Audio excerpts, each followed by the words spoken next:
Ini kita akan sama-sama mau merenungkan firman Tuhan. Dan firman Tuhan yang hari ini kita akan renungkan di dalam bentuk sharing. Saya akan memandu sharing ini, nanti Ibu Yetri akan menyampaikan apa yang akan disampaikan di dalam topik pembahasan malam hari ini. Untuk itu saya persilahkan Ibu Yetri, apa topik yang akan dibahas pada malam hari ini? Silakan.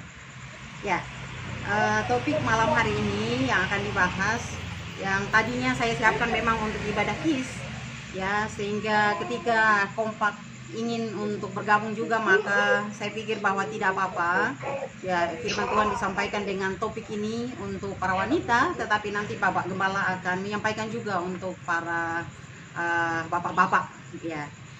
Topik malam hari ini adalah wanita yang dihargai dan dicintai. Wanita yang dihargai dan dicintai. Ya, ketika kita berbicara tentang topik ini, maka kita harus mengerti bahwa, ya, sebelum dasar Alkitabnya, kita akan baca sama-sama dulu terlebih dahulu dari Amsal pasalnya yang ketiga. Ya, Amsal pasal 3 ayat 3 sampai 4. Silakan dibuka Alkitabnya.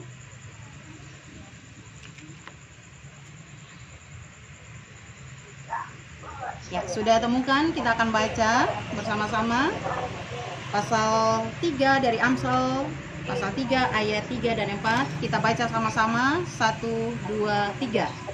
Janganlah kiranya kasih dan setia meninggalkan engkau, kalungkanlah itu pada lehermu, tuliskanlah itu pada loh hatimu, maka engkau akan mendapat kasih dan penghargaan dalam pandangan Allah serta manusia. Ya, Bapak Ibu Saudara yang dikasihi oleh Tuhan Yesus Kristus, ketika kita berbicara tentang dihargai dan dicintai atau mungkin dibenci, itu tidak tergantung pada orang lain, tetapi itu tergantung pada diri kita sendiri. Nah, oleh sebab itu maka kita tidak boleh mengeluh jika mungkin orang-orang di sekeliling kita, entah itu suami, entah itu anak-anak, entah itu keluarga atau orang-orang di sekeliling kita, itu tidak menghargai kita atau mungkin kita merasa bahwa kita tidak dicintai. Ya, kalau mungkin satu orang yang tidak menghargai kita, itu mungkin wajar, karena mungkin memang orangnya atau ya orang tersebut karakternya seperti itu, tidak menghargai orang lain. Ya, tetapi kalau kita merasa bahwa semua orang atau mungkin banyak orang tidak mencintai atau menghargai kita, berarti kita harus bertanya bahwa ada apa dengan saya? Ya, mungkin ada masalah dengan diri saya, ada masalah dengan pribadi saya. Nah, dihargai dan dicintai ini bukan sebuah permohonan. Saya ngomong ke orang, saya mohon sama orang, harus hargai saya atau harus mencintai saya. Itu bukan sebuah permohonan, tetapi ini adalah sebuah kualitas hidup, ya, kualitas hidup daripada kita sekalian. Berarti bahwa ketika kita sudah memahami ini, berarti kita sebagai wanita, sebagai istri, sebagai ibu, kita akan berusaha untuk, atau kita berkomitmen untuk kita akan menjadi wanita-wanita atau ibu-ibu yang berkualitas. Baik, ya. Jadi topik dari pembahasan hari ini adalah wanita yang dihargai dan dicintai. Nah, mungkin kalau prianya saya katakan pria yang dihormati dan didambakan. Nah, jadi saudara, untuk yang bapak-bapak, mari kita buka sama-sama Amsal pasal 24. Amsal pasal 24 ayatnya yang ketiga. Saya rindu kita membaca Amsal pasal 24 ayatnya yang ketiga. Demikian firman Tuhan. Dengan hikmat rumah didirikan, dengan kepandaian itu ditegakkan. Ini bagus sekali ayat ini. Dikatakan dengan hikmat rumah didirikan, dengan kepandaian itu ditegakkan. Saya mengajak kita menganggap bahwa kata rumah di sini itu bicara tentang rumah tangga. Saudara lihat, bahwa seorang laki-laki mendirikan rumah tangganya itu butuh hikmat. Yang kedua, butuh kepandaian. Jadi rumah tangga tidak bisa didirikan itu pakai otoritas, arogansi, tidak bisa dipakai itu dengan penekanan, pemaksaan, tidak bisa. Alkitab berkata bahwa kalau mau rumah didirikan, dia bisa tegak yaitu rumah tangga kita, maka pakai hikmat, lalu kemudian pakai kepandaian yang datang dari Tuhan. Nah, baik, tadi Ibu Yetri bahas tentang wanita yang dihargai dan dicintai. Oke. Dan tadi sempat disampaikan bahwa untuk menjadi wanita yang dihargai dan dicintai itu, jadilah wanita yang berkualitas supaya bisa dihargai dan dicintai. Nah, pertanyaannya untuk Ibu Yetri, kualitas apa saja yang harus dimiliki oleh wanita itu supaya dia dihargai dan supaya dia dicintai? Ya, bahwa ada dua hal tadi kita baca di dalam Amsal pasalnya yang ketiga, ayatnya yang ketiga. Itu ada dua hal yang mesti dimiliki oleh seorang wanita agar dihargai dan dicintai, dikasihi, dihormati. Ya, itu yang pertama adalah ada kata kasih atau memiliki sifat kasih. Dan yang kedua masih di dalam ayat 3 dari pasalnya yang ketiga tadi, dari Amsal itu dikatakan ada setia, ada kata setia. Berarti ada hal-hal yang harus dimiliki, ini ada dua, yaitu sifat kasih dan yang kedua adalah kesetiaan. Di ayat yang keberapa itu? Ayatnya yang ketiga. Ya, Amsal pasal 3. Ayat yang ketiga. Ayatnya yang ketiga. Janganlah kiranya kasih dan setia meninggalkan engkau, kalungkanlah itu pada lehermu, tuliskanlah itu pada loh hatimu. Ya. Ya, berarti untuk menjadi wanita yang berkualitas berdasarkan ayat yang ketiga ini, memiliki kasih yang pertama, yang kedua memiliki kesetiaan. Nah, sekarang saudara kita akan lihat sama-sama seperti apa itu wanita yang memiliki kasih, sifat kasih itu. Nah, karena bicara kasih itu kan luas ya. Ya, Ibu Yetri mungkin bisa sampaikan ada berapa poin yang akan dibahas bicara tentang wanita yang memiliki sifat kasih itu seperti apa saja. Ya, jadi malam hari ini saya bisa bagikan ada 5 hal yang harus dimiliki oleh kita sekalian supaya kita ya dihargai, dikasihi, dihormati, harus memiliki sifat kasih. Ini kan kalau berbicara tentang kasih ini kan tidak artinya sempit bahwa ketika saya memberi sesuatu kepada orang lain maka itu adalah kasih. Tetapi dari uraian 5 hal ini maka kita akan lihat bahwa ternyata sifat kasih itu, berbicara tentang kasih itu ternyata banyak, tetapi saya uraikan 5 hal pada malam hari ini. Baik, ya, yang pertama kasih itu seperti apa? Ya, yang pertama saya ambil itu di dalam Amsal pasalnya yang ke-5 tadi, Amsal pasal 3 ayat 5, itu dikatakan, percayalah kepada Tuhan dengan segenap hatimu dan janganlah bersandar kepada pengertianmu sendiri. Ya, jadi yang pertama sifat kasih itu adalah bahwa wanita yang percaya kepada Tuhan dengan segenap hatinya dan tidak mengandalkan pengertiannya sendiri. Ya. Jadi wanita yang percaya kepada Tuhan, percaya itu adalah kita beriman kepada Tuhan, kita yakin kepada Tuhan bahwa Tuhan itu ada, Tuhan itu maha kuasa, Tuhan itu maha kasih dan lain sebagainya. Tetapi percaya kepada Tuhan itu tidak dengan setengah hati. Ini dijelaskan di dalam ayat 5 tadi bahwa harus dengan segenap hati. Jadi tidak bisa saya hanya percaya, tetapi percaya itu harus segenap hati. Oke, berarti yang pertama bahwa wanita yang memiliki sifat kasih ini adalah kasih kepada Allah ya. Kasih kepada yaitu Allah, percaya dengan segenap hati dan dikatakan ayat 5, dan janganlah bersandar kepada pengertianmu sendiri. Jadi kalau dimaksud percaya dengan segenap hati gini nih, kita tuh wanita itu kan sering khawatir ya. Berarti yang dimaksud dengan segenap hati percaya kepada Allah itu tidak ada kekhawatiran ya. Hidup sudah diserahkan kepada Tuhan. Yang kedua, kalau dikatakan di situ jangan bersandar pada pengertianmu sendiri, berarti kita tidak pernah boleh menganggap bahwa Tuhan itu salah di dalam memberikan situasi, di dalam membawa hidup kita di dalam masa-masa yang katakanlah ada dalam kesulitan, ada di dalam kesusahan, bahwa tidak boleh berpikir Tuhan membuat sesuatu ini kelihatannya Tuhan salah deh. ya mungkin cara saya lebih tepat dari cara Tuhan. Itu mungkin maksudnya ya? Iya, iya. Oke, baik. Iya. Ya. Ya, memang kan kadang-kala kita pikir bahwa saya bisa ini kan. Ya, saya kan sudah pengalaman, saya kan sudah belajar, saya bisa. Sehingga kita lupa bahwa ternyata dikatakan bahwa yang percaya kepada Tuhan dengan segenap hati dan tidak boleh mengandalkan kita punya kepintaran, kita punya pengertian, karena kita punya pengertian dan kepintaran kita itu kan terbatas adanya. Ya. Oke. Baik, sekarang kita dengarkan yang kedua, dan nanti saudara sambil berjalan sesi ini, kalau nanti tiba-tiba Zoom-nya mati, saya akan kirimkan ID baru, kita akan buka sesi yang kedua. Nah, itu saya perlu sampaikan, nanti lihat di WA. Kita lanjutkan. Oke, untuk menjadi wanita yang dihormati dan dikasihi, pertama, dia harus mengasihi Tuhan dan tidak bersandar pada pengertiannya sendiri.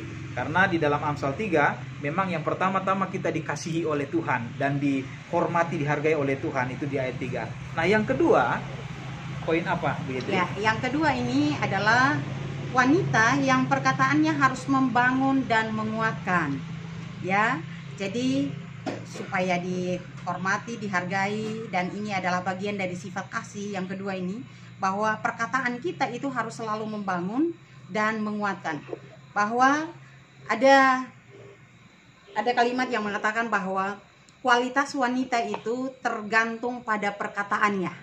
Ya, jadi apa yang dia perkatakan, apa yang dia bicarakan, itu adalah kualitasnya. Jadi ketika saya ngomong, terlihat bahwa kualitas saya dari kata-kata saya yang saya ucapkan, ya, atau saya keluarkan. Kemudian kita perhatikan bahwa perkataan itu harus membangun, menguatkan, dan tidak mematahkan semangat, baik bagi diri sendiri maupun bagi orang lain. Jadi ketika kan kita kalau ngomong, itu omongan kita, pembicaraan kita itu harus selalu membangun, bahkan menguatkan orang lain, tidak mematahkan semangat. Baik. Ya, baik bagi kita sendiri atau juga kepada orang lain. Nah, ada istilah yang bilang begini, jangan pernah mengatakan apa yang semua yang kita pikirkan, tetapi pikirkanlah semua yang hendak kita katakan. Wow, menarik sekali dalam bagian ini ya.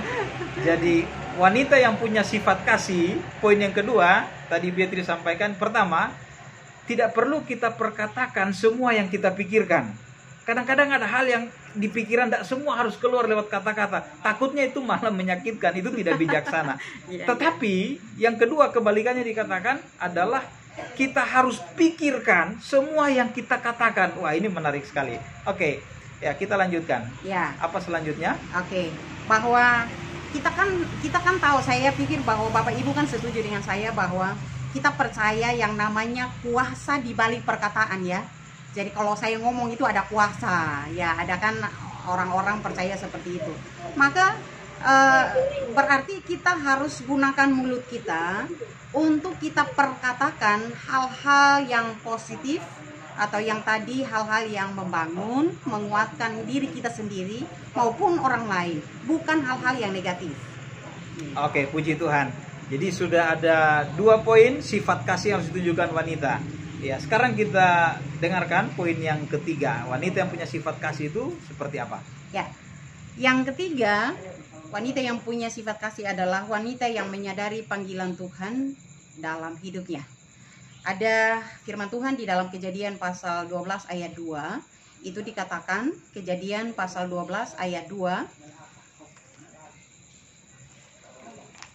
Kita bisa perhatikan di Alkitab dan saya akan bacakan.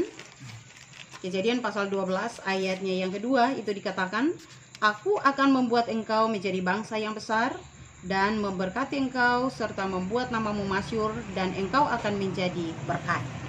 Ya, jadi di dalam Kejadian pasal 12 ayat 2 ini bahwa wanita kita dipanggil untuk mendatangkan kebahagiaan bagi suami, bagi anak-anak, dan juga bagi orang di sekitar kita seperti Abraham. Ya.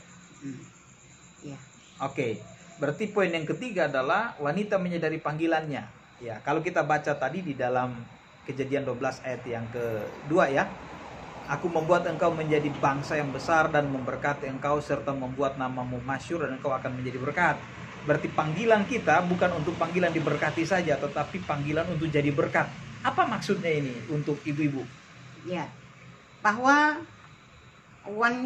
kita sebagai wanita, kita tidak boleh hanya berpikir bahwa ya saya itu mau dibahagiakan oleh suami saya mau dibahagiakan oleh anak-anak saya. Apa yang suami, anak, bahkan mungkin orang-orang di sekeliling kita, saudara-saudara, atau mungkin keluarga, atau orang-orang di sekitar saya, maunya itu, mereka itu membahagiakan saya. Nah, ini adalah pemahaman yang sebenarnya keliru. Ya, bahwa ya kita itu harus punya pemikiran bahwa saya itu dipanggil Tuhan untuk saya jadi berkat. Nah, bagi orang lain. Saya suka sekali poin ini, saudara. Sebagai bapak-bapak saya senang bahwa ternyata sifat kasih yang harus dimiliki oleh istri adalah tidak menuntut supaya suami, anak-anak, dan orang di sekitar membahagiakan dirinya, tetapi sebaliknya menuntut diri bagaimana dia hadir untuk jadi berkat. Artinya dia hadir membahagiakan suami, membahagiakan anak, dan membahagiakan orang-orang di sekitarnya. Puji Tuhan. Nah, itu poin yang ketiga. Nah, sekarang kita dengarkan poin yang keempat. Sifat kasih yang dimiliki wanita supaya dia dicintai dan dihormati. Disilakan. Ya, yang keempat ini adalah wanita yang memandang kehidupan dari perspektif Alkitab.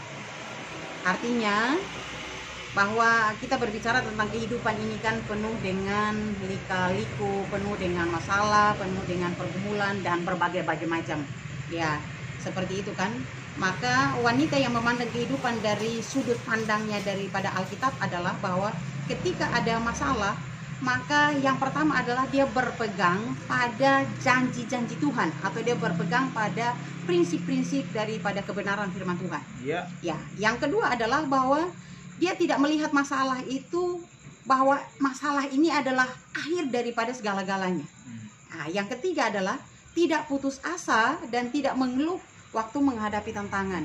Ya, serta mungkin hal-hal yang tidak mengenakan atau menyakitkan, ya tidak akan mengeluh, tetapi menghadapinya dengan penuh sukacita karena dia berpegang pada janji-janji firman Tuhan.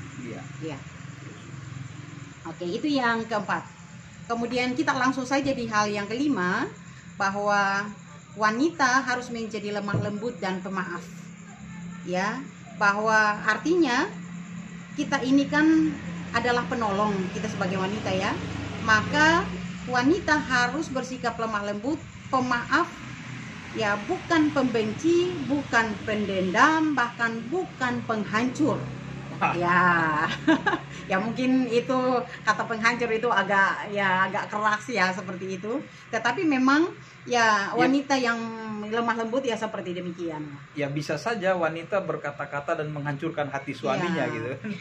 Bisa menghancurkan hati suami, mungkin menghancurkan hati anak-anak, bahkan mungkin juga keluarga dan lain sebagainya.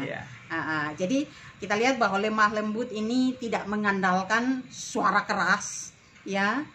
Kemudian keras hati, kebencian atau dendam, tetapi justru mengandalkan hikmat dalam berkata-kata, ya, bersikap dan bertindak.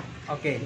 Yang menarik sekali untuk poin tentang lemah lembut, saudara, begini, biasanya ada dua istilah untuk wanita yang lemah lembut, berarti dia tidak keras hati.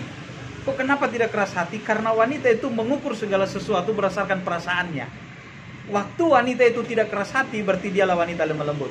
Nah, kalau pria itu tidak keras kepala. Kenapa keras kepala? Karena pria selalu mengukur segala sesuatu berdasarkan logikanya. Jadi yang keras kepala itu pasti pria, yang keras hati itu pasti wanita. Nah, sehingga kalau keras kepala sama keras hati ketemu, mau jadi apa keluarga? Sehingga dibutuhkan ada kelemah lembutan di sini, hatinya penuh dengan pengampunan, pikirannya penuh dengan segala pengertian, ya, mau menerima, mau memaafkan, dan mau melupakan hal-hal yang salah selama ini. Baik, saya kira sudah ada 5, tadi dijanjikan ada 6, maka mari kita dengarkan untuk poin yang ke-6. Oke, yang terakhir ini adalah wanita yang menguasai pikirannya dengan hal-hal yang positif. Ya, itu artinya tidak gampang curiga dan tidak iri hati. Jadi, ini kalau biasanya kan kalau contoh kecil, kalau bapak pulang biasanya jam 5, ternyata kok pulangnya jam 6 ya, atau jam 7. mulai berpikir, aduh ini pergi kemana, mampir kemana, ke siapa, dan lain sebagainya. Boleh saja, tetapi itu hal yang positif lah. Jangan pikir, aduh ini pasti dia pergi kemana gitu ya. Iya, jadi poin yang keenam adalah menjadi wanita yang dihargai dan dicintai oleh suami, oleh anak, oleh lingkungannya, maka dia harus menjadi wanita yang selalu menguasai pikirannya. Artinya dia berusaha untuk tidak berpikir negatif, artinya dia tidak gampang curiga. Ya, lalu kemudian yang kedua, dia juga tidak menjadi orang yang gampang iri hati. Ya, jadi itu mungkin yang dimaksud ya, Bu Yetri. Oke. Iya. Ya, lalu sekarang kan ada 2 poin tadi. Bahwa wanita yang dihargai dan yang dicintai itu pertama dia memiliki sifat kasih. Sifat kasih sudah dijelaskan ada 6 oleh Bu Yetri tadi. Nah, ada sifat yang kedua, yaitu punya kesetiaan. Maksudnya apa ini? Iya. Kesetiaan seperti apa di dalam Amsal pasal 3 tadi ayat 3? Dalam Amsal pasal 3 tadi ayat 3 ada kata setia. Ya, kesetiaan ini berarti menghidupi sifat-sifat kasih yang tadi ada 6 poin itu ya dengan konsisten. Ya, atau ya artinya bahwa tidak mut-mutan ya. Saya percaya kepada Tuhan, itu mut-mutan, atau perkataan saya ya kadang membangun, kadang tidak, kadang menguatkan, kadang tidak, atau saya kadang menyadari bahwa saya dipanggil untuk jadi berkat, tetapi kadang-kadang tidak saya sadari itu, dan seterusnya sampai poin 6 tadi. Jadi bahwa kesetiaan berarti menghidupi sifat-sifat kasih yang tadi ada 6 poin itu dengan konsisten. Atau tidak mut-mutan. Puji Tuhan. Ya, berarti kita akan lihat kembali Amsal pasalnya yang ketiga tadi. Mari kita buka kembali Amsal pasalnya yang ketiga, ayatnya yang ketiga. Saya bacakan sekali lagi. Janganlah kiranya kasih dan setia meninggalkan engkau. Wah, ada penekanan. Kasih ada 6 macam tadi sifatnya ya. Yang kedua, kesetiaan jangan meninggalkan. Nah, lalu selanjutnya dikatakan ayat itu, kalungkanlah itu pada lehermu, tuliskanlah itu pada loh hatimu. Akibatnya ayat 4 apa?